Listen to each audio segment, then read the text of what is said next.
Churchill led Britain through one of its darkest periods. With enemies threatening to advance across the English Channel, bombing London daily, the pressure to survive was paramount. But Churchill, like any entrepreneur worth their salt, understood that failure was part of the process. One learned from their mistakes, and the greatest lesson was that there was always another day to fight on. The brand that gave us "Just Do It" qualifies that tagline, which always felt a bit broad, to include boundaries.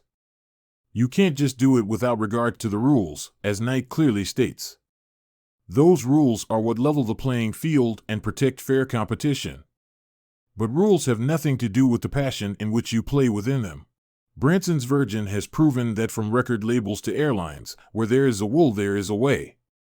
The door isn't always open, but sometimes it's ajar or the key is on the floor. All you must do is pick it up and turn the lock.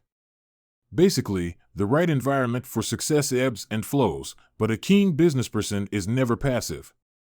The idea that one can go through life without conflict or issues arising is unrealistic.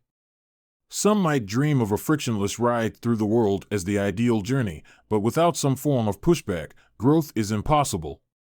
It is these problems that we face which build our character, engage our creativity, and build humility. The idea of right and wrong is a construct, of course, and it might feel overly simplistic to suggest that making the right choices will smooth the path forward.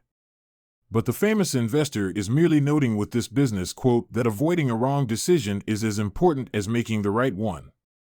Avoiding bad decisions is aided, of course. Philosopher, naturalist, essayist, etc., Thoreau knew a thing or two about productivity. He wisely saw that those who are seeking success are more likely romanticizing the idea and not doing the hard, practical work necessary to achieve it.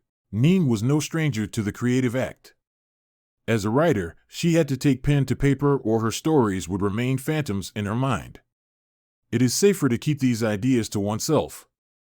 There's no rejection or criticism that way, but there's also no way to hone one's skills and produce something of value.